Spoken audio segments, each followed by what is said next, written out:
Umqhudelwano walonyaka uzoqala mhla ziyi-17 kuya kumhla zingama-23 kuMfumfu. Amaqembu ayisishiyagalolunye azobamba iqhaza ahlukaniswa amaqoqo amabili.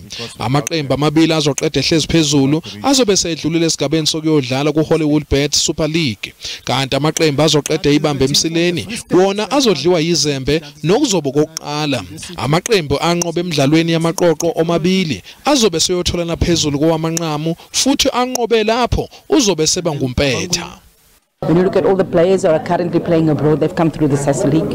When you look at players that are in the junior teams in Banyana, they've come through the Sasol League. So Sasol has given them the opportunity and they live by the slogan, live the impossible. Isafa ithi inhloso nqange enkulu yombono wabo ka-2022 ukukhulisa nokuqhakambisa ibhola labesifazane ezweni.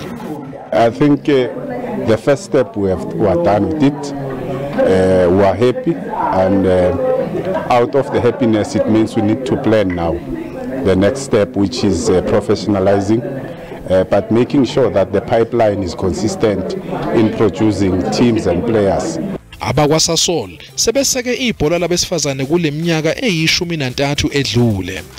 Through all their work and dedication and all the achievements, our biggest hope is that other women footballers are able to see what's possible when you put in the hard work, and that's why we have the Sasol League. Kuzoba kokuqala kulonyaka lomqhudelwano ubandakanya amaqembu ezikhungo zemfundo ephakeme ngesikhathi esisodwa ngosuku lwesibili. Lamaqembu iTax Ladies yaseGauteng kanye neCentral University of Technology yase-Free State. Join your UCT, UWC, TUT and UJ to be in Hollywood Bets because we're a big brand. We can't afford not to have a team in that Super League. Yeah. Yonke imidlalo yamaqoqo izodlalelwa enkundleni Old Peter Mugaba ePolokwane bese kuthi wamanqamu ube seNew Peter Mugaba Stadium mhla zingama-23 kwephezulu.